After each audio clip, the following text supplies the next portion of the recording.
Welcome back to our channel Veer Stories. ये video start करने से पहले मैं डिस्क्लेमर दे देना चाहता हूँ, हमारे वीडियो में खून खराब रोमांटिक सीन 18+ मोमेंट है। अगर आप लोग बच्चे हो तो प्लीज इस वीडियो को मत देखना, और अगर देखना चाहते हो तो प्लीज अपने पेरेंट की परमिशन ले लेना। And video enjoy. Fourth Lalit के ऊपर केस कर दिया। अब तक आपने पढ़ा कि रेचल का कॉन्सर्ट बहुत ही ज्यादा सक्सेसफुल होता है और सारी सच्चाई बाहर आने के बाद हर्ष भी कियारा से नाराज था। अब आगे एक ऐसा कॉन्सेप्ट जिसके ऊपर किसी को भरोसा नहीं था शुरू से, वह एक शॉकिंग ट्विस्ट के साथ खत्म हुआ। गैलेक्सी स्टेडियम पूरी तरह से भरा हुआ था और वहां का एटमॉस्फेयर पागलों वाला था। वह पास के किसी भी कॉन्सर्ट से ज्यादा लाइवली था। भले ही कॉन्सर्ट खत्म हो गया था, मगर कई सारे लोग अभी भी शॉक से बाहर निकलने की कोशिश कर रहे थे। उस शो के ऑडियंस ने ऑलरेडी इंटरनेट पर तहलका मचा दिया था। मैंने सचमुच आज हिस्ट्री विटनेस की है। मैंने कभी नहीं सोचा था कि फेमस प्रोड्यूसर ललित ऐसा इंसान होगा। वह इंडस्ट्री में और एंटरटेनमेंट सर्कल में इतना बड़ा नाम इसलिए बन पाया क्योंकि वह सरीना का स्टूडेंट था और आखिर में उसने अपने ही मास्टर को धोखा दे दिया। इंटरव्यू के दौरान वह कैसे महान बन रहा था, ये कहते हुए कि वह रेचल का एटीट्यूड म्यूजिक को लेकर बर्दाश्त नहीं कर पा रहा है और म्यूजिक उसके लिए पूजा है। क्या मजाक है।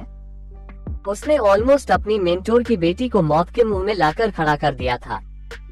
वह सचमुच बहुत ही ज्यादा आगे निकल गया है। उसे मरना चाहिए, ना कि किसी और को। और उसके अलावा वह कियारा सक्सेना, उसने क्लियरली किसी और का गाना चुराया, मगर वह ये बात मानने के लिए तैयार नहीं थी।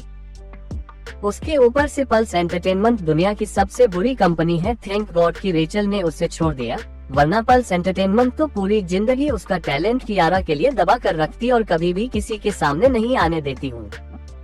राइट, बिल्कुल। मिस कशिश की नजरें कितनी शार्प है, उन्होंने जीनियस रेचल को ढूंढ लिया। लंबे एक पेज के कमेंट से इंटरनेट पर सब रेचल को सपोर्ट कर रहे थे, जो काफी रेयर बात थी। रात के वक्त जर्नलिस्ट और कई सारे फैंस का बड़ा सा नंबर ने प्लस एंटरटेनमेंट को पूरी रात घेर कर रखा था और वह किसी भी कीमत पर कियारा और कमलेश्वरी को घेर कर उनसे सवाल करने के लिए तैयार थे। यहाँ तक कि अगली सुबह जो एम्प्लॉइज भी वहाँ काम करने के लिए आए थे, वह भी कंपनी में एंटर नहीं कर पा रहे थे। जब कियारा और कमलेश्वरी कंपनी पहुंचे तो उनके बाहर निकलने से पहले ही उनकी गाड़ी को रिपोर्टर्स ने घर लिया। सिक्योरिटी की मदद से वह बहुत मुश्किल से गाड़ी से बाहर आए, तभी जर्नलिस्ट लगातार सवाल करने लगे। मिस कियारा ए वर्ल्ड का लव का जो इंसिडेंट था वह अब इस हालत में पहुंच चुका है, इसे लेकर तुम्हारा क्या कहना है। कियारा को इतनी तेजी से भीड़ में दबाया हुआ था कि वह ठीक से खड़ी भी नहीं हो पा रही थी। उसने आपसे सर झुका लिया सवालों को अवॉइड करने के लिए। मिस कियारा, तुम ये कैसे एक्सप्लेन करोगी कि तुमने अपनी कंपनी के आर्टिस्ट के गाने को पिलग्रिम्स किया और फिर उसे ही बदनाम किया। अब जब वह कियारा कोई जवाब नहीं दे रही थी तो जर्नलिस्ट ने अपने सवालों को कमलेश्वरी की तरफ मोड़ दिया। मिसेज सक्सेना, कियारा ने अपने पर्सनल फायदे के लिए कंपनी के एक साथी आर्टिस्ट की जिंदगी बर्बाद करने की कोशिश की और इससे कंपनी को भी काफी नुकसान हुआ है। तो क्या प्लस एंटरटेनमेंट की इंचार्ज होने के नाते आप कियारा सक्सेना को कंपनी से निकाल देगी, जैसा कि आपने रेचल के साथ किया था। ये सुनते ही कमलेश्वरी के चेहरे के सारे रंग उड़ गए और उसका चेहरा कोल्ड होने लगा।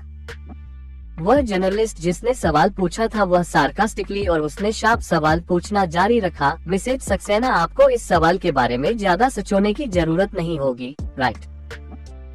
ये सारी चीजें हैं जो आपने आधे महीने पहले प्रेस कॉन्फ्रेंस में कही थी। आपने ये भी कहा था कि पल्स एंटरटेनमेंट कभी भी किसी आर्टिस्ट का अनएथिकल बिहेवियर और ये पिलग्रिम्स वाला इंसिडेंट बर्दाश्त नहीं करेगी। और न सिर्फ बल्कि आपने ये भी कहा था कि जो दूसरे की मेहनत का फल चुराते हैं वह दुनिया में सबसे ज्यादा शैतान होते हैं और उन्हें सोसाइटी से बॉयकॉट करना चाहिए। तो क्या आप कियारा को भी सोसाइटी से बॉयकॉट करने वाली है। कमलेश्वरी ने कोल्ड और गुस्से भरी आवाज में उन सवालों का जवाब देना शुरू किया। कियारा कोई चोर नहीं है, वह भी स्कैम की विक्टिम है। तो यह आप ये कहना चाहती है कि कियारा को ना ही ब्लैक लिस्ट किया जाएगा पल्स एंटरटेनमेंट से और ना ही कोई एक्शन लिया जाएगा। आपका एटीट्यूड तो उसके मुकाबले बिल्कुल उल्टा है जो आपने पुराना स्टेटमेंट दिया था। ऐसा क्यों। मैंने ऑलरेडी कह दिया है कि कियारा ने कोई पिलग्रिम्स नहीं किया है, वह भी एक विक्टिम है।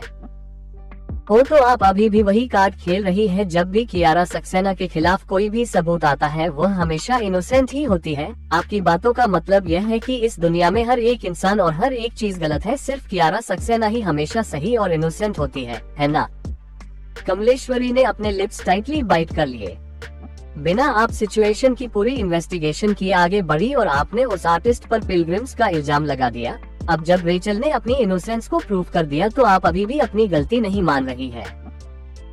सब कह रहे हैं कि पल्स एंटरटेनमेंट हमेशा कियारा सक्सेना को ही सपोर्ट करता है और बाकी सारे आर्टिस्ट को अनफेयर तरीके से ट्रीट करता है, और आज हमें उसके सबूत भी मिल गए हैं। कितनी हैरानी की बात है ना कि आप एक ऐसे आर्टिस्ट को प्रोटेक्ट कर रहे हैं जिसके कैरेक्टर में इतनी सारी कमियां हैं, और आपने रेचल जैसे टैलेंटेड इंसान को खो दिया। मिसेज सक्सेना, मुझे याद है कि आपने एक बार कहा था कि दूसरे आर्टिस्ट कियारा सक्सेना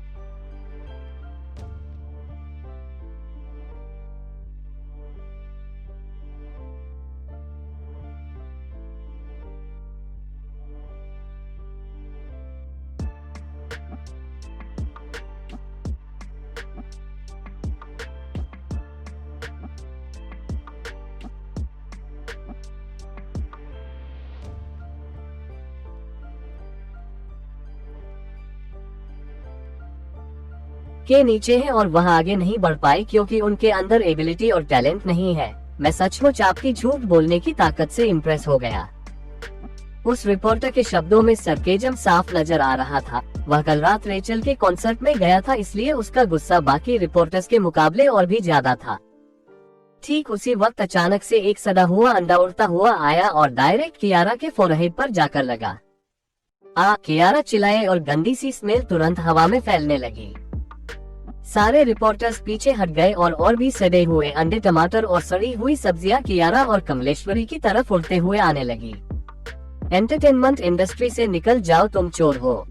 तुमने लगभग रेचल की जान ही ले ली थी। निकल जाओ इंडस्ट्री से। तुमने रेचल को बहुत परेशान किया है और तुमने अपने फैंस को बेवकूफों की तरह ट्रीट किया। तुम्हें यहाँ रहने का कोई हक नहीं है। भले ही वहाँ पर सिक्योरिटी गार्ड्स थे प्रोटेक्शन के लिए, मगर उनका नंबर बहुत ही कम था और गुस्से वाले फैंस उन पर भी अटैक कर रहे थे। पल्स एंटरटेनमेंट की बिल्डिंग की एंट्रेंस पूरी तरह से खराब हो चुकी थी। वही ललित के स्टूडियो में एक फैंस का ग्रुप और रिपोर्टर्स भी उससे बाहर आने के लिए बार बार बोल रहे थे और कुछ तो स्ट्रेट उसके घर पहुंच गए थे। ललित ने छुपकर कुछ वक्त रहने का प्लान किया था, लेकिन जैसे ही वह अपने अपार्टमेंट से निकला वैसे ही वह पकड़ा गया। मिस्टर ललित, क्या आपको पिलग्रिम्स वाले इल्जाम के बारे में कुछ कहना है जो वर्ल्ड ऑफ लव पर लगा था? बिखरे हुए हालात में ललित ने जल्दी से जवाब दिया, मुझे लगता है कि यह एक बहुत बड़ी गलतफहमी है। शायद मुझसे काम में गलती हो गई थी। मेरे स्टूडियो में कई सारे स्कोर्स थे, इसलिए मुझे शायद गलती से वह गाना कियारा को दे दिया था और यह सब बहुत नॉर्मल सी मिस्टेक है। सचमुच? तो फिर तुमने सबसे पहले रेचल के ऊपर केस क्यों किया? इस पॉइंट पर एक कोल्ड और क्लियर आवाज वहां पर सुनाई दी जो स्ट्रांग कॉन्फिडेंस और डिटर्मिनेशन से भरी हुई थी। ये सुनकर सारे रिपोर्टर्स रुक गए और अपना सर घुमाकर पीछे की तरफ देखने लगे। वहीं पीछे खड़े फैंस ऑलरेडी बोलना शुरू कर चुके थे। ओह, ये रेचल है, फाइनली मुझे उससे मिलने का मौका मिल गया। वह कितनी खूबसूरत है, उसके बाल भी बहुत सुंदर हैं। रेचल, मैंने लाइव तुम्हारा कॉन्सर्ट देखा है और तुम आगे बढ़ो, हम तुम्हारा साथ देंगे। थैंक्स। रेचल ने उन सब को देखकर मुस्कुराते हुए हाँ में सर हिलाकर थैंक यू कहा।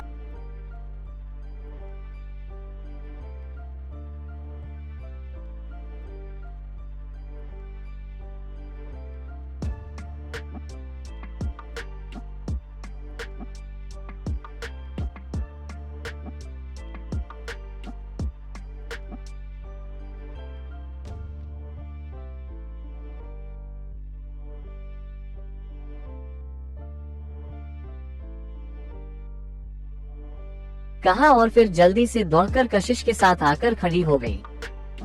कशिश, जिसने सिंपल ब्लू शर्ट और ब्लैक स्कर्ट पहनी हुई थी, वह काफी कॉन्फिडेंस और स्ट्रांग ऑरा के साथ आगे आए और जब रिपोर्टर्स ने कशिश, सक्सेना और रेचल को वहां आते हुए देखा तो वह लोग तुरंत साइड हट गए उन्हें आगे आने देने के लिए।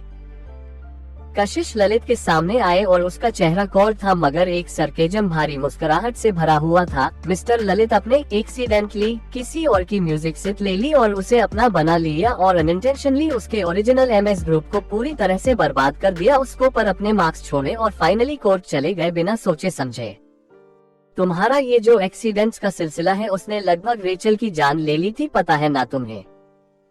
ललित ने उसकी बातें सुनकर अपने सर से बहता हुआ ठंडा पसीना पोंछा। जिस मोमेंटो से कशिश उसके सामने आकर खड़ी हुई थी वह बहुत ही ज्यादा हैवी प्रेशर महसूस कर पा रहा था। हर एक शब्द कशिश का उसके दिल पर पत्थर की तरह लग रहा था, जिसकी वजह से उसे सांस लेने में प्रॉब्लम होने लगी थी। कशिश ने अभी तक अपनी बात खत्म नहीं की थी, मगर सब लोग उसकी आवाज में सरकेजम सुन सकते थे। ये बस एक गलतफहमी है, किसी तरह ललित ने हकलाती हुई आवाज में कहा तो कशिश बस मुस्कुराई और नामे सर हिलाते हुए बोली, तुम्हें शायद लग सकता है कि यह गलतफहमी है, मगर मुझे नहीं लगता है इस तरीके से।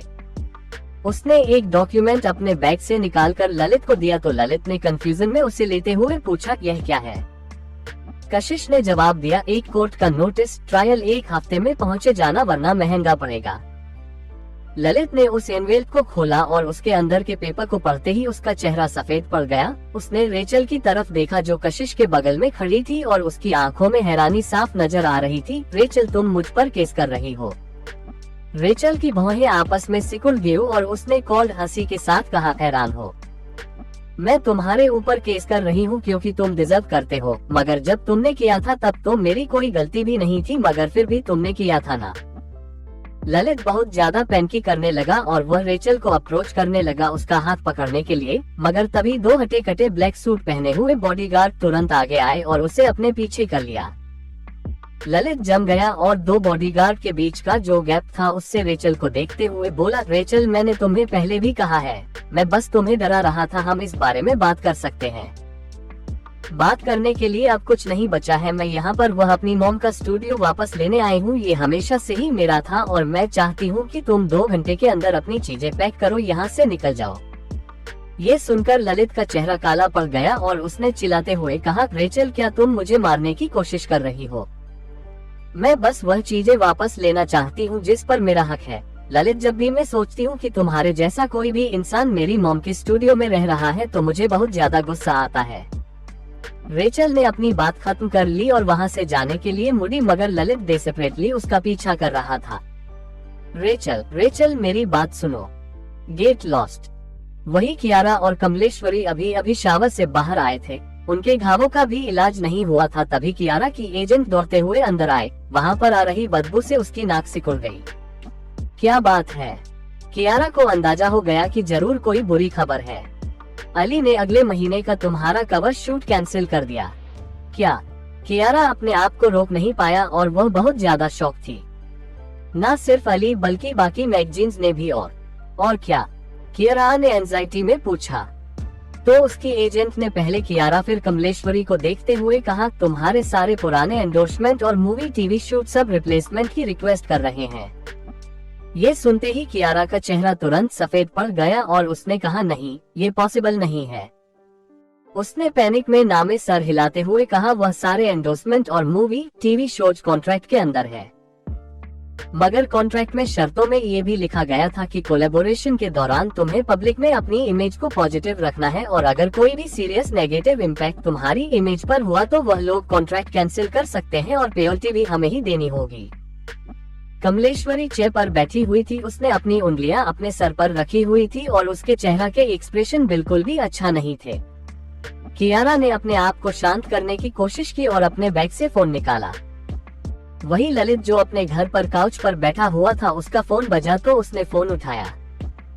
ललित क्लियरली गुस्से में और परेशान था। कियारा ने अपने दांत पीस लिया और अपनी एंजाइटी और गुस्से को कंट्रोल करते हुए बोली, यह सब ऐसे कैसे हो गया? क्या तुमने प्रॉमिस नहीं किया था कि सारी चीज ठीक रहेगी? ये सुनकर ललित लाइटली हंसा और उसकी नजरें उस कैबिन में घूमी। ज्यादा चिंता मत करो, चीजें इस पॉइंट तक पहुंच गई है, बस मेरे इम्पल्स एक्शन की वजह से सब मेरी गलती है, तुम बस रिलैक्स करो, मैं इल्जाम अपने ऊपर ले लूंगा। ये सुनकर कियारा ने थोड़ा रिलीफ फील करते हुए कहा, तो फिर मैं प्रेस कॉन्फ्रेंस बुलाती हूँ अभी। ललित ने कोई जवाब नहीं दिया और फोन कट कर दिया। तो कियारा अपने एजेंट से बोली, अभी मीडिया को कांटेक्ट करो, मुझे प्रेस कॉन्फ्रेंस अरेंज करनी है। मगर उसकी एजेंट ने नामे सर हिलाते हुए कहा, नो, लॉबी अभी भी नीचे जर्नलिस्ट और गुस्से भरे फैंस से भरी हुई है, इस वक्त प्रेस कॉन्फ्रेंस करना बहुत ही रिस्की है, अब बस ट्विटर पर स्टेटमेंट इश्यू कर दो और ललित के साथ अपने रिलेशनशिप को बिल्कुल सख्त तरीके से क्लेरिफाई कर देना। ये सुनकर कियारा ने कुछ नहीं कहा क्योंकि इस वक्त के लिए यही इकलौता ऑप्शन था।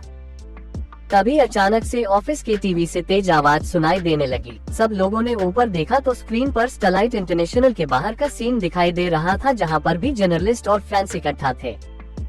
रेचल अभी अभी कंपनी के सामने गाड़ी से बाहर उतरी और फैंस ने उसे देखते ही चिल्लाना शुरू कर दिया। वह रेचल है, रेचल आ गई, रेचल तुम बेस्ट हो, Rachel I love you. Rachel ने मुस्कुराहट के साथ सिंसियरली अपनी फैंस को देखकर कहा thank you so much. Rachel काफी हम्बल और जेंटल नजर आ रही थी। उसका खूबसूरत चेहरा थोड़ा नर्वसनेस से भरा हुआ था अचानक आए इस अटेंशन की वजह से, और वह थोड़ा धीरे धीरे चल रही थी और उसकी ये सारी हरकतें उसे बिल्कुल इनोसेंट बच्चे की तरह दिखा रही थी। आगे कहानी में क्या होगा जानने के लिए पढ़ते रहिए और कमेंट और लाइक जरूर कीजिए।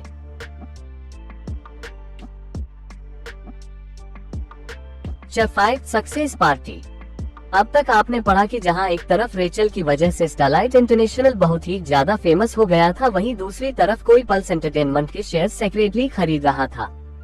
अब आगे कशिश जब घर आई तो रणविजय के पास गई और उसे थका हुआ देखकर उसके सर की मसाज करने लगी। कशिश रणविजय के सर की मसाज कर रही थी। उसने कंप्यूटर स्क्रीन को देखा तो उस पर इतने सारे नंबर्स देखकर उसका सर एक पल के लिए घूमने लगा और उसके सर में दर्द होने लगा, तो उसने तुरंत अपनी नजरें दूसरी तरफ हटा ली।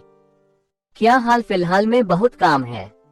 उसकी भौहें आपस में सिकुड़ी और उसने धीरे से पूछा तो रणविजय कंफर्टेबली पीछे की तरफ झुक गया। उसकी आंखें आधी क्लोज थी और वह कशिश का मसाज एंजॉय कर रहा था। तुम तो मुझसे भी ज्यादा बिजी हो। ये सुनकर कशिश ने हल्की मुस्कुराहट के साथ कहा हाल फिलहाल में कंपनी में चीजें बहुत ही ज्यादा अच्छी चल रही है। जोया बाकी एजेंट की मदद कर रही है और मैंने रेचल का भी सारा काम उसे सौंप कर दिया है, इसलिए अब कोई बड़ा इशू नहीं है और अब मैं फ्री हूँ। ये सुनकर रणविजय ने स्लोली अपनी आंखें खोली, उसका हाथ पकड़ा और उसे अपने बगल में लाकर अपनी गोद में बैठाया और उसने दोनों हाथ कशिश की कमर के आसपास लपेट लिए। कशिश जो रणविजय के गोद में बैठी हुई थी, उसके हाथ उसके कंधों पर थे और वह उसके चेहरे की तरफ देख रही थी। वह पिछले कुछ दिनों से लगभग उससे मिली तक नहीं थी और जब वह आज उसे देख रही थी तो उसे अपने दिल में काफी दर्द महसूस हुआ। उसकी आंखें हल्की सी इधर उधर हुई मगर रणविजय बस मुस्कुराया और उसकी तरफ देखता रहा। तो कुछ आने वाले कुछ दिनों के लिए तुम पूरी तरह से मेरी हो, राइट। ये सुनकर कशिश पॉज हो गई और सीरियसली जैसे इस बारे में सोचने लगी। तभी अचानक उसके कमर पर मजबूत होती पकड़ की वजह से उसे गुदगुदी फील हुई और कशिश रणविजय के हाथों की गर्माहट अपने कमर पर महसूस करके कपड़ों के बावजूद भी थोड़ा सा सिहर गई। उसकी प्रेजेंस हमेशा ही इतनी स्ट्रांग होती थी जिसे इग्नोर करना लगभग इम्पॉसिबल था। तुम्हें अभी भी इस बारे में सोचने की जरूरत है। कशिश ने ना में सर हिलाते हुए कहा नहीं, मैं बस सोच रही थी कि मैं हाल फिलहाल में कैसे तुम्हें निग्लेक्ट कर रही हूँ और उसके लिए मैं कैसे कंपनसेट करूँगी। ये सुनकर रणविजय के चेहरे पर एक मुस्कुराहट आ गई और उसने कहा सो तो तुमने पता लगा लिया कि तुम्हें कैसे कंपनसेट करना है। कशिश ने अपना हाथ उठाया और जेटली रणविजय के सर को सहलाने लगी। उसके सर पर टेंशन साफ नजर आ रही थी। काम बंद करो और चलकर आज रात थोड़ा आराम कर लो। रणविजय ने कुछ देर तक उसकी तरफ देखा और फिर जेटली उसके हाथों को किस किया। ऑल राइट, मैं तुम्हारी बात सुनूंगा। ये सुनकर कशिश ने एक राहत की सांस ली और हाँ में सर हिलाया और वह उसकी बाहों से निकलने के लिए तैयार थी, मगर रणविजय ने तुरंत उसे उठा लिया और गोद में लिए हुए दरवाजे की तरफ जाने लगा। हे, मुझे नीचे उतारो, मैं खुद चल सकती हूँ। उसके कितना भी कहने के बावजूद उसे इग्नोर करते हुए रणविजय उसे स्ट्रेट बेडरूम में लेकर आया और फिर उसे बेड पर लिटाते हुए उसके चेहरे की तरफ देखने लगी। उसकी डीप आंखें थोड़ी थकी हुई थी। कपड़े बदलो और जाकर शावर ले लो। कशिश ने हमें सर हिलाया और खड़े होते हुए अपना नाइट गाउन लिया और बाथरूम में चली गई। जब वह बाथरूम से शावर लेकर बाहर आई तो उसने देखा कि रणविजय खिड़की के पास खड़ा होकर किसी से फोन पर बात कर रहा है। उसकी कोई जरूरत नहीं है। हमेशा की तरह आपको चिंता करने की कोई जरूरत नहीं है। कोई भी मेरे मामले में इंटरफेयर नहीं कर सकता। कशिश की भौहें आपस में हल्की सिकुड़ गई। रणविजय की बातों से शायद उसने कुछ अंदाजा लगा लिया था। इनफ। रणविजय की आवाज में क्लियरली गुस्सा नजर आ रहा था और उसने तुरंत फोन कट कर दिया। पीछे मुड़ते हुए उसने देखा कि कशिश उसके पीछे खड़ी है। कशिश को अपने दिल में थोड़ा दर्द महसूस हुआ। उसने रणविजय के हाथ में पकड़े हुए फोन की तरफ देखा और मुस्कुराते हुए पूछा, क्या तुम्हारे पेरेंट्स थे? रणविजय उसके पास आया और उसने अपना फोन बेड पर फेंकते हुए सर झुकाकर उसकी तरफ देखा और उसके पोस्ट शावर की खुशबू को अपने अंदर महसूस करने लगा और फिर जेटली उसे अपनी बाहों में खींचा। तुम्हें कैसे पता? क्योंकि मैं स्मार्ट हूँ। हाँ, रणविजय ने बिना कुछ कहे उसके बालों को सहलाया और उसे बेड पर ले जाते हुए ब्लैंकेट के अंदर उसे गले लगाकर लेट गया। रणविजय की बाहों में कशिश ने गहरी सांस छोड़ते हुए कहा, मुझे शायद सचमुच तुम्हारे बाहों में सोने की आदत हो गई है। अगर मैं तुम्हारी खुशबू आसपास महसूस न करूं तो मुझे नींद ही नहीं आती। अब मैं क्या करूंगी? ये सुनते ही रणविजय की ग्रिप उसके ऊपर मजबूत हो गई और हल्की हंसी की आवाज कशिश को सुनाई दी। तुम क्या करोगी? बस मुझे कभी छोड़कर मत जाना, इतना काफी है। तो तुम भी मुझे छोड़कर नहीं जाओगे, राइट? ये सुनकर रणविजय ने अपना सर झुकाकर उसकी डीप ब्राइट आंखों में देखा और उसकी नोच पर हल्का किस करते हुए बोला, मैं तुम्हें कभी छोड़कर नहीं जाऊंगा, इसलिए जल्दी करो और मुझसे शादी करने के लिए हाँ बोल दो। कशिश हल्का सा मुस्कुराई। वो उससे शादी करने के लिए हाँ कैसे कह सकती है जब उसने उसे ठीक से प्रपोज ही नहीं किया। उसने अपना सर रणविजय की चेस्ट में छुपाते हुए कहा, मुझे नींद आ रही है, मुझे सोना है। कशिश की इस क्यूट आवाज और उसके बाद उसे गले लगा लिया। तुम ये सब क्यों कर रही हो? हाँ, कशिश फिर उसके और नजदीक आ गई। तभी उसकी कमर पर हाथ मजबूत हो गए और रणविजय ने उसके दोनों पैरों को अपने पैरों में फंसाते हुए डिप और उसकी आवाज में कहा, अब थकी हुई नहीं हो जो मेरे करीब आकर अपने आप को खतरे में डाल रही हो? ये सुनते ही कशिश स्पीचलेस हो गई और उसने आगे बढ़ना बंद कर दिया। वही कियारा और कमलेश्वरी इस वक्त पागल होने के कगार पर थे। वह कंपनी की स्टॉक कई दिनों से देख रहे थे और कई शेयर होल्डर्स से मिल रहे थे, मगर जो कुछ भी हो रहा था उसमें अभी तक कोई बदलाव नहीं आया था। प्लस एंटरटेनमेंट अब एक हिलती हुई जमीन के बराबर था और नए मिस्टीरियस शेयर होल्डर के पास 30% शेयर थे, जबकि उनके पास सिर्फ 35%। वह newcomer already second largest shareholder बन चुका था। अगर उसने इसी तरह खरीदना जारी रखा तो पल्स एंटरटेनमेंट उसके हाथों में चला जाएगा। अगर वह न्यू कमर मिस्ट्रीज इंसान कशिश नहीं है तो शायद कशिश भी इस मौके का फायदा उठाकर उस इंसान को अपने शेयर्स बेच सकती है और ऐसा चांस है कि उसके हिस्से के 15% शेयर्स भी उस इंसान के हाथ में जा सकते हैं। पल्स एंटरटेनमेंट क्या बन जाएगा अगर एक बार उनके हाथों से डिसीजन मेकिंग पावर चली गई तो? इस वक्त कंपनी के शेयर्स खरीद कर अपने हिस्से में करना सचमुच बहुत ही ज्यादा सही मूव होगा। वहीं पिछले कुछ दिनों से कमलेश्वरी की खराब हालत को देखकर कियारा ने अपने लिप्स बाइट किए और धीरे से बोली, दादी माँ ज्यादा पैनिक मत कीजिए, दादाजी के पास अभी भी उनके शेयर्स हैं, राइट? आप उनसे बात कर सकती हैं, वह हमारी मदद कर सकते हैं। कमलेश्वरी ने ना में सर हिलाते हुए कहा, तुम्हारे दादाजी के शेयर्स कोई इश्यू की बात नहीं है। मुझे डर है वह 15% शेयर्स के जो तुम्हारी बहन के हाथ में है वह बहुत ही ज्यादा रिस्की है। कियारा ने पलके ब्लिंक करते हुए कहा, तो आपका मतलब है कि? कमलेश्वरी की भौहें आपस में सिकुड़ गई और उसके एक्सप्रेशन बहुत ही ज्यादा सख्त थे। मगर पल्स एंटरटेनमेंट को रखना ही क्यों है अगर हमारे पास स्टार लाइट इंटरनेशनल है? ये सुनकर कियारा के चेहरे पर थोड़े परेशान वाले एक्सप्रेशन आ गए। उसने कहा, मगर क्या वह इतनी आसानी से हार मान लेगी?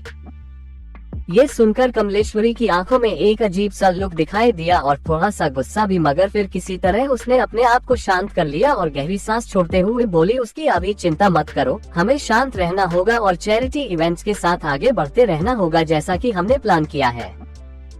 कियारा ने अपने लिप्स बाइट किए और उसे देखकर लग रहा था जैसे वह बहुत ही बड़ी मुश्किल में हो। मगर दादी माँ, वह लोग नहीं चाहते कि हम ऐसी जगह पर आए।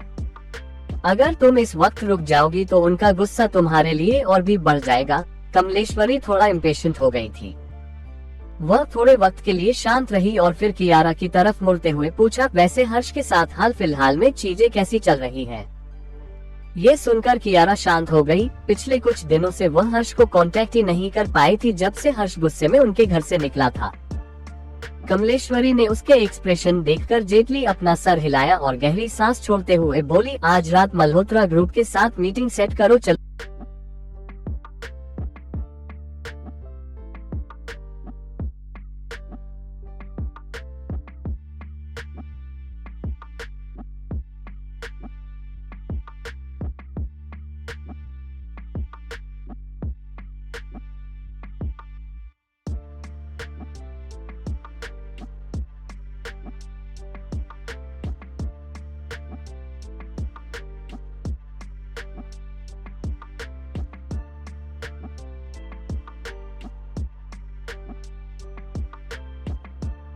चलो तुम हम दोनों की शादी को डिस्कस करते हैं। ये सुनते ही कियारा बहुत ज्यादा खुश हो गई। मगर जल्दी ही उसके चेहरे पर चिंता दिखाई देने लगी। मगर मेरी कर्ट स्टेट में क्या हर्ष मुझसे शादी करना चाहेगा और उसके पेरेंट्स? वह लोग डेफिनेटली इस बात से लेकर बहुत गुस्सा होंगे। तुम एक पब्लिक फिगर हो, अगर तुम्हारे बारे में थोड़ी सी गॉसिप होती भी है तो क्या फर्क पड़ता है। उसके ऊपर से मल्होत्रा ग्रुप को इस वक्त तुम्हारी जरूरत है फ्रेग्रेंस फ्रेंजी इंटरनेशनल कॉन्टेस्ट जीतने के लिए, तो उनकी इतनी हिम्मत कि वह लोग तुमसे गुस्सा हो या फिर तुम्हारे बारे में कुछ अलग सोचे। फ्रेग्रेंस फ्रेंजी इंटरनेशनल कॉन्टेस्ट, ये नाम सुनकर एक कोल्डनेस कियारा की छोटी आंखों में दिखाई दी। बिल्कुल सही कह रही है कमलेश्वरी, उन्हें अभी भी फ्रेग्रेंस कंपटीशन के लिए उसकी जरूरत है जो कुछ दिनों में आने वाला है। वही जब वह कियारा ने टीवी पर रेचल के इंटरनेशनल बड़े बड़े ब्रांड की स्पोक पर्सन बनने की खबर देखी तो उसने गुस्से में अपने दांत पीस लिए। उसकी मुठ्ठियां टाइटली आपस में बंधी हुई थी और वह गुस्से और जलन से भर चुकी थी। ये सब कशिश की वजह से हो रहा है, सब उसी की गलती है। अगर वह नहीं होती तो रेचल को वह बहुत पहले ही हरा चुकी होती और यह सारा तमाशा होता ही नहीं। सब कुछ कशिश ने ही किया है। ये सब इसीलिए होता है क्योंकि हमेशा कशिश उसके खिलाफ होती है और वह सारी ग्लोरी उससे छीन लेती है जो उसका होना चाहिए। वह कशिश को कैसे माफ करेगी? वह बहुत ही घटिया इंसान है। वही कमलेश्वरी ने उसकी तरफ देखा और फाइनली सीरियस एक्सप्रेशन के साथ गहरी सांस छोड़ी। रिसेंटली हो क्या रहा है? हाल फिलहाल में कियारा इतना ज्यादा कैसे मुसीबत में फंस रही है? लेकिन अगर सचमुच उसे इन सब के पीछे का कोई कारण ढूंढना हुआ तो सिर्फ कशिश ही उससे नजर आती थी। कमलेश्वरी ने अपने लिप्स टाइटली बाइट कर लिए और उसकी भौहें आपस में और भी ज्यादा सिकुड़ गई। वहीं दूसरी तरफ काम से घर जाने से पहले कार्तिक ने कशिश को फोन किया। कशिश उस वक्त एक मीटिंग में थे जिसकी वजह से उसने फोन नहीं उठाया और मीटिंग खत्म होने के बाद वह जब अपने ऑफिस में वापस आए तो उसने कार्तिक को फोन किया। कॉल बहुत जल्दी कनेक्ट हो गया और कार्तिक की रिफ्रेशिंग और हमेशा के जैसी जॉयफुल आवाज सुनाई दी। हे, काफी वक्त हो गया है रेचल का कोर्स हिट हुए, क्या उसकी बॉस होने के नाते तुम्हें उसके लिए एक सेलिब्रेशन पार्टी नहीं करनी चाहिए? ये सुनकर कशिश की भौहें आपस में सिकुड़ गई, मगर उसके होठों पर हल्की सी मुस्कुराहट थी जब उसने कहा, अगर मैं सक्सेस पार्टी देती भी हूँ तो उसमें सिर्फ स्टलाइट इंटरनेशनल के एम्प्लॉइज और बाकी सब लोग होंगे, इससे तुम्हारा क्या लेना देना है? ये सुनकर कार्तिक हंसते हुए बोला, ऐसा नाटक मत करो जैसे हम अजनबी हैं। कौन अजनबी जैसा नाटक कर रहा है? ये सवाल कशिश बोलती उससे पहले ही कार्तिक आगे बोला, बिजनेस बिजनेस होता है और पर्सनल पर्सनल होता है। मैंने ऑलरेडी रेचल को बोल दिया है कि तुम उसके लिए एक प्राइवेट सेलिब्रेशन पार्टी कर रही हो। मैंने उसमें शौर्य को भी इनवाइट कर लिया है। और हाँ, तुम्हें रणविजय को भी कांटेक्ट करने की जरूरत नहीं है, मैंने ऑलरेडी उसे बता दिया है। जब तुमने मेरा कॉल नहीं उठाया, आज रात रेड कार्पेट एंटरटेनमेंट होटल में मैंने एक प्राइवेट रूम बुक किया है, बस सीधे वहीं पर आ जाना, शाम 7 बजे। इतना कहकर कार्तिक ने तुरंत कॉल कट कर दिया और यह सारी बातें सुनकर कशिश स्पीचलेस हो गई। हो क्या रहा है? क्या उसे वह फोर्स कर रहा है रेचल के लिए सेलिब्रेशन पार्टी थ्रो करने के लिए? कार्तिक हमेशा की तरह अमीर बिगड़ा हुआ बच्चा है जो बॉसी है और सब पर अपना हुक्म चलाना चाहता है। लेकिन अब जब कार्तिक ने सब कुछ ऑलरेडी अरेंज कर ही दिया है और रणविजय भी इस बात के लिए मान गया है तो उनके साथ थोड़ा वक्त बिता लेने से कुछ बिगड़ नहीं जाएगा। और उसके अलावा रेचल ने उसे डिसअपॉइंट नहीं किया है, उसे सचमुच एक अच्छे सेलिब्रेशन की जरूरत है और थोड़ी इंकरेजमेंट की भी। कशिश ने थोड़ी देर सोचा और फिर रितिका को कांटेक्ट किया है। रितिका थोड़ी थकी हुई नजर आ रही थी आवाज से, जिससे कशिश की भौहें आपस में सिकुड़ गई और उसने पूछा, कहाँ हो तुम? क्या तुम्हारी तबीयत अभी भी खराब है? रितिका ने हाँ अपना पेन टेबल पर रखा और चेयर पर पीछे की तरफ झुकते हुए गहरी सांस छोड़कर बोली, मैं ऑफिस में हूँ, बस थोड़ी सी थकी हुई हूँ, क्या बात है? ये सुनकर कशिश पोज हो गई। फिर उसने कहा, मैं तुम्हारे साथ बाहर घूमने जाना चाहती हूँ, लेकिन अगर तुम्हारी तबीयत खराब है तो अवॉइड। रितिका गहरी सांस ली और कशिश की बात बीच में रोकते हुए बोली, चलो चलते हैं, शायद बाहर निकालने से और घूमने फिरने से मुझे थोड़ा अच्छा फील होगा। रितिका ने अपना सर मसाला और सीधी होकर बैठ गई और उसने डेस्क पर रखी अपनी फाइल बंद की और खड़ी हो गई हिचकिचाते हुए। फिर कहा, ऑलराइट, मैं तुम्हें पिक करने आ जाऊंगी। ये सुनकर रितिका हंसते हुए बोली, और मिस्टर रावत को इससे कोई फर्क नहीं पड़ेगा, राइट? ये सुनकर कशिश ने फ्रस्ट्रेशन में अपना सर मसलते हुए कहा, तुम्हारे पास अभी भी इतनी एनर्जी है कि तुम मजाक करो। तुम शायद कुछ ज्यादा ही अच्छा फील करने लगी हो या फिर तुम्हारी तबीयत ठीक हो चुकी है। रितिका हंसने लगी और उसकी आवाज सचमुच काफी बेहतर फील हो रही थी। अगर मिस्टर रावत को कोई फर्क नहीं पड़ता है तो मैं ठीक हूँ। ऑलराइट, मैं काम के बाद तुम्हें लेने आऊंगी। इतना कहकर कशिश ने फोन कट कर दिया और एक गहरी सांस ली। आगे कहानी में क्या होगा जानने के लिए पढ़ते रहिए और कमेंट और लाइक जरूर कीजिए। सॉरी दोस्तों, बीच का थोड़ा सा पार्ट गायब है क्योंकि वह वाला चैप्टर कितनी भी कोशिश करने पर पब्लिश नहीं हो रहा। चेसिक्स होटल में फिर टकराए। अब तक आपने पढ़ा कि जहां कियारा और कमलेश्वरी कशिश से परेशान थे, वहीं दूसरी तरफ कार्तिक रेचल की सक्सेस पार्टी खुद ही प्लान करके सबको इनवाइट कर लेता है। अब आगे सब तैयारी हो चुकी थी। आज रात का मौसम थोड़ा सा अजीब था और हल्की हल्की बारिश भी होने लगी थी। तभी एक लग्जरियस गाड़ी इस बारिश में धीरे धीरे होटल के सामने आकर रुकी। ड्राइवर ने अपना दरवाजा खोला और एक अम्ब्रेला पकड़े हुए बैक सीट के पास आया और रिस्पेक्टफुली दरवाजा खोला तो एक टोल आदमी झुकते हुए गाड़ी से बाहर आया और फिर उसने अपनी बॉडी को मुड़ाया और हल्का सा गाड़ी के दरवाजे की तरफ झुका तो जल्दी एक की डेलिकेट हाथ बाहर दिखाई दिया और उस आदमी के बाएं हुए हाथ पर रख दिया। कियारा अपनी ड्रेस पकड़े हुए गाड़ी से बाहर आए और वह हर्ष के बगल में काफी मासूम और भोली भाली लग रही थी। उसने एक स्वीट स्माइल के साथ हर्ष को देखते हुए कहा, थैंक यू हर्ष। हर्ष ने कियारा की स्माइल की तरफ देखा और वह कुछ पल के लिए खो गया। उसके एक्सप्रेशन अनकॉन्शियसली सॉफ्ट हो गए। उसके होठों के कोने अपने आप हल्के से उठ गए और उसका ऐसा रिएक्शन देखकर खुश होते हुए कियारा की स्माइल और भी ज्यादा स्वीट हो गई। जल्दी ही एक और गाड़ी धीरे धीरे वहां आकर रुकी और ये देखते ही कियारा ने एक हल्की सी खुशी भरी आवाज निकाली और उसकी तरफ आगे बढ़ने लगी तो हर्ष ने भी अपना हाथ उसके कंधे पर रखे हुए उसे फॉलो करना शुरू किया। बाहर बारिश हो रही है, तुम इस तरह भाग क्यों रही हो? उसकी आवाज में हल्का सा भी गुस्सा नहीं नजर आ रहा था, वह बस उसे बिगड़ना चाहता था। लेकिन मॉम डैड आ गए हैं। कियारा की काइंडनेस और जेंटल लुक देखते हुए हर्ष के पास जैसे कुछ बोलने के लिए ही नहीं बचा था। गाड़ी को स्लोली रुकते हुए देखकर कियारा ने अपने लिप्स बाइट किए और जल्दी से वहां पर पहुंची और वही हर्ष जिसे डर था कि वह बारिश में भीग जाएगी, वह भी उससे पकड़े हुए अम्ब्रेला के अंदर गाड़ी के पास लेकर जाने लगा। कियारा ने जल्दी से जाकर गाड़ी का दरवाजा खोला और ड्राइवर से छाता लेते हुए उसे खोला और ऊपर पकड़ लिया। लतिका हर्ष की मां गाड़ी से बाहर आए और हैरानी में कियारा की तरफ देखने लगी। बाहर बारिश हो रही है, हम खुद अंदर आ सकते थे, देखो तो तुम पूरी तरह ऐसे भीगी रही हो। लतिका ने एक पोलाइट स्माइल के साथ कियारा के बारिश में भीगे हुए कंधों को देखते हुए कहा। तो कियारा बस हंसी और वह बहुत ही ज्यादा क्यूट और मासूम लग रही थी। गौरव मल्होत्रा भी दूसरी तरफ से गाड़ी से बाहर आए और उसकी एक्सप्रेशन कोल्ड और उसका एटीट्यूड कियारा के लिए थोड़ा इंडिफरेंट था। जब वह लोग एंट्रेंस पर पहुंचे तो लतिका ने हर्ष और गौरव को पहले अंदर जाने के लिए कहा ताकि वह लोग चीजें अरेंज कर सके। वह और कियारा बाहर ही रुके कमलेश्वरी और बाकी सब के आने का इंतजार कर रहे थे। बाहर जोर से होती हुई हल्की बारिश को देखते हुए कियारा ने बहुत ही अफेक्शनेटली लतिका का हाथ पकड़ा और उसकी आवाज थोड़ी रिग्रेट से भरी हुई थी। Aunty, I am really sorry, हाल फिलहाल में मेरी वजह से जो भी सब प्रॉब्लम्स हो रही है उसके लिए।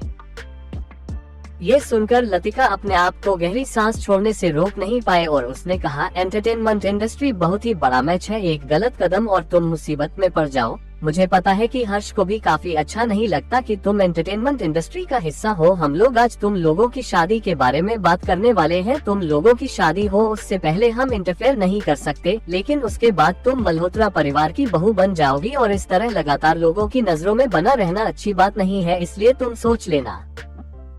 एक बार यह सुनकर कियारा की भौहें आपस में सिकुड़ गई और उसकी लंबी पलकें थोड़ी हेल्पलेसनेस और परेशानी में फ्लिकर हुई और उसने कहा, आंटी, इस पॉइंट पर इंडस्ट्री को छोड़ना मैं एक्सेप्ट नहीं कर सकती और प्लस एंटरटेनमेंट को इस वक्त मेरी बहुत जरूरत है। आखिर में लतिका ने बस एक गहरी सांस छोड़ी और उसके बाद एक भी शब्द नहीं कहा। कियारा को काफी ज्यादा वियर्ड फीलिंग आ रही थी। काफी लंबी चुप्पी के बाद उसने फाइनली धीरे धीरे बोलना शुरू किया, मैं इंडस्ट्री छोड़ दूंगी मगर अभी नहीं, मैं ऐसे मुश्किल के वक्त में नहीं छोड़ सकती और इस तरह मुश्किल में पल्स एंटरटेनमेंट को अकेला करना मुझे अच्छा नहीं लगेगा। ये सुनकर लतिका ने उसकी तरफ देखा और बस हाँ में सर हिलाते हुए बोली, तुम इस बारे में हर्ष से डिस्कस कर लेना। बारिश धीरे धीरे बढ़ने लगी थी। तभी अचानक एक ब्लैक सेडान अचानक एंट्रेंस पर रुकी। रितिका पैसेंजर सीट से बाहर आई, एक अम्ब्रेला पकड़े हुए और उसने एक ट्रेंच कोट पहना हुआ था। फिर ड्राइवर साइड का दरवाजा खुला और कशिश लॉन्ग कोट पहने हुए बाहर निकली, एक ब्लैक अम्ब्रेला पकड़े हुए। जैसे ही वह मुड़ी, तेज होती बारिश की वजह से उसे थोड़ा सा धुंधला दिखाई दिया, लेकिन इस बारिश में उसने 2 लोगों को एंट्रेंस पर खड़े हुए देखा। कुछ सेकंड में उसके खूबसूरत चेहरे पर इंडिफरेंट एक्सप्रेशन आ गए। अपनी भौहें आपस में सिमकुड़ लिए कार्तिक ने खुद फैसला ले लिया। इस बात से उसे थोड़ा गुस्सा आ रहा था। कशिश गाड़ी की दूसरी तरफ आए और रितिका के साथ क्लब की एंट्रेंस की तरफ जाने लगी। वही कशिश को वहां देखकर लतिका थोड़ा ऑकवर्ड नजर आ रही थी। उसे कशिश पसंद नहीं थी, ऐसी बात नहीं थी। ऑफ कोर्स उसने मल्होत्रा ग्रुप के मुश्किल वक्त में उसकी मदद की थी और वह हर्ष और कशिश की शादी को लेकर बहुत ही ज्यादा सपोर्टिव थी, यह सोचते हुए कि वह दोनों सुटेबल है और एक दूसरे से प्यार करते हैं और उन दोनों की जोड़ी बिल्कुल परफेक्ट रहेगी। मगर किसने सोचा था कि आखिर में हर्ष कियारा से प्यार करने लगेगा। इस बारे में सोचते हुए वह थोड़ा ऑकवर्ड फील कर रही थी और एनिवर्सरी पार्टी में जो कुछ हुआ उससे थोड़ी बेचैनी भी हो रही थी। कशिश और रितिका को वहां से जाते हुए देखकर लतिका कुछ सेकंड के लिए हिचकिचाई। फाइनली उसने किसी तरह कशिश का नाम लिया, कशिश तुम भी यहाँ आए हो। ये सुनकर कशिश के कदम रुक गए। उसने पीछे मुड़कर सार्कास्टिक लुक के साथ लतिका की तरफ देखते हुए कहा, मिसेज मल्होत्रा क्या आपको मुझसे कोई काम है? लतिका ने उम्मीद नहीं की थी कि कशिश इतना शार्प और सख्त मिजाज की हो जाएगी। हमने एक दूसरे को काफी वक्त से नहीं देखा है, क्या हाल है तुम्हारा? क्या तुम ठीक हो? कशिश ने सार्कास्टिकली हंसते हुए कहा, इससे आपका कोई लेना देना नहीं होना चाहिए।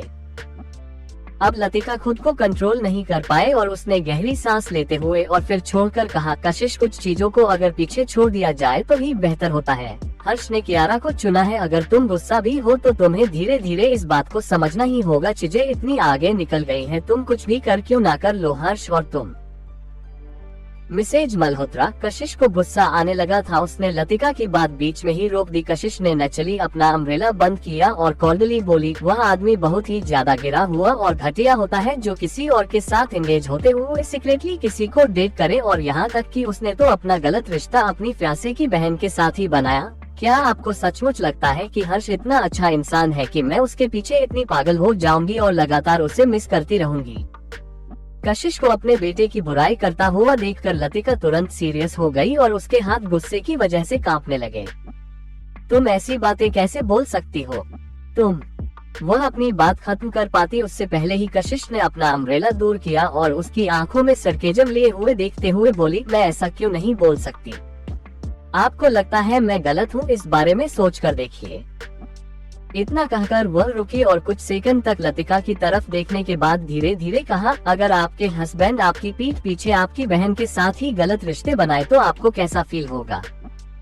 ये सुनकर लतिका का चेहरा सफेद पड़ गया और कशिश की तरफ पॉइंट आउट करते हुए चिल्लाते हुए बोली, तुम्हारी हिम्मत कैसे हुई ऐसा बोलने की? कशिश ने स्लाइटली अपनी आईब्रोज उठाए और सार्कास्टिकली बोली, मैंने तो बस आपको एक एग्जाम्पल दिया है और आप ये भी हैंडल नहीं कर पा रही हैं।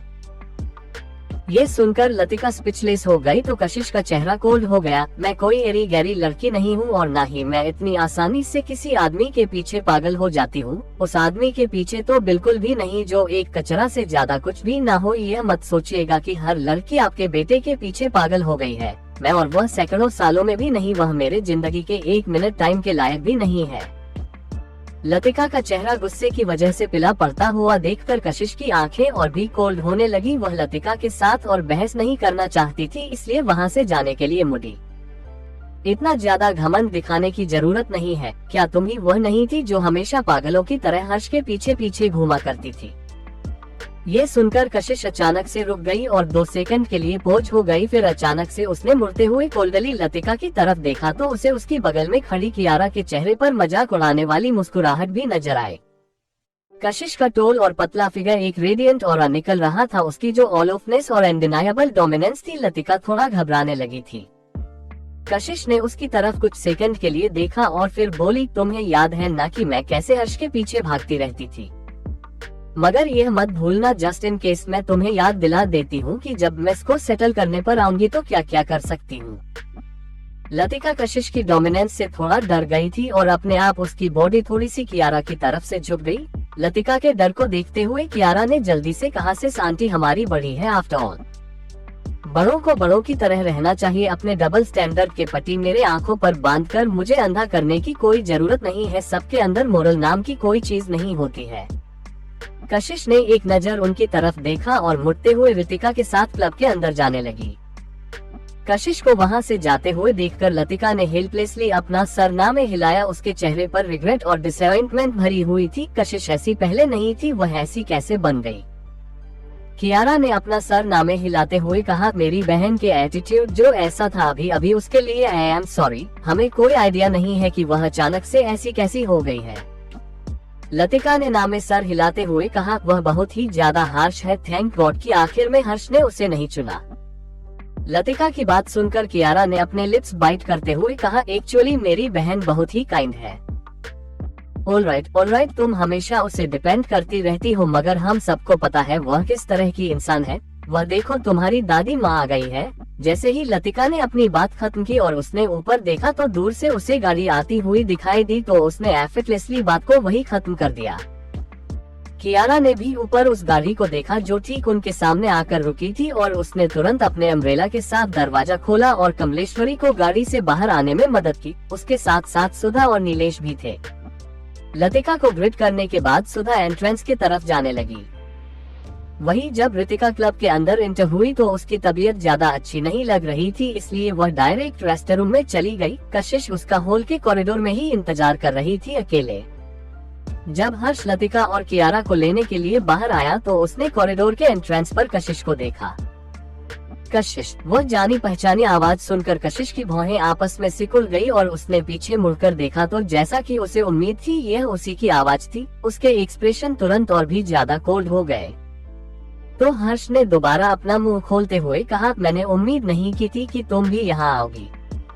कशिश की भौहें आपस में और भी सिकुड़ गई और उसने कहा, मैं यहाँ क्यों नहीं आ सकती? तुम यहाँ क्या कर रही हो? इस बार क्या गड़बड़ करने का इरादा है तुम्हारा?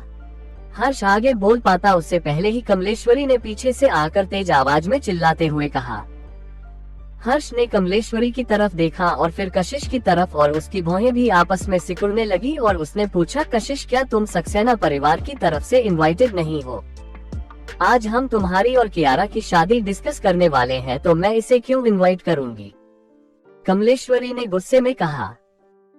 तो कशिश अभी भी अपनी जगह पर खड़ी थी और कमलेश्वरी और बाकी सबको फेस कर रही थी और वही कियारा कशिश की तरफ देखते हुए काफी प्राउड फील कर रही थी। उसे पक्का भरोसा था कि कशिश को जब पता चलेगा कि आज उसकी और हर्ष की शादी की बात डिस्कस होने वाली है तो कशिश बहुत ही ज्यादा उदास और गुस्सा होगी। भले ही वह हमेशा क्लेम करती रहती है कि उसे कोई फर्क नहीं पड़ता, लेकिन क्या सच में उसे कोई फर्क नहीं पड़ेगा? वह इंसान जिसके लिए उसने इतना कुछ किया, इतने सालों तक इंतजार किया, अब वह किसी और से शादी करने जा रहा है। ऐसा तो हो ही नहीं सकता कि उसे इस बात से कोई फर्क ना पड़ता हो। कशिश ने अपना फियोसे खो दिया है और वह इंसान जो उसकी जिंदगी में सबसे ज्यादा इम्पोर्टेंट था, वह कैसे बस खड़े होकर कुछ भी ना क्यों ये सब कुछ चुपचाप देख सकती है? कशिश ने बहुत ही शांति से पूछा, हर्ष और कियारा की शादी हो रही है? कमलेश्वरी ने अपने आगे छोटी कर ली और उसकी तरफ घिन भरी नजरों से देखते हुए पूछा, क्या करने का सोच रही हो तुम? कशिश सार्कास्टिकली बोली, मैं क्या कर सकती हूँ? ये तो अच्छी बात है कि हर्ष और कियारा एक साथ आने वाले, मैं उनके लिए खुश हूँ।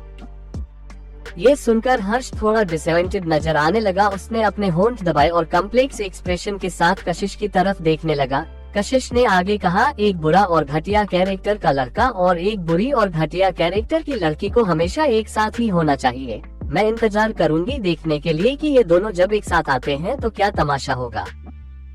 जब कशिश ने अपनी बात खत्म की तो पूरे रूम में बहुत ही ज्यादा सीरियस माहौल हो गया। सब लोगों के चेहरे पर अलग अलग एक्सप्रेशन थे। लतिका का चेहरा भी भूत की तरह सफेद पड़ चुका था और उसने कमलेश्वरी को एक नजर देखा तो कमलेश्वरी जो ऑलरेडी बहुत ज्यादा गुस्से में थी और लतिका के इस तरह देखने से एम्प्रेस भी फील करने लगी।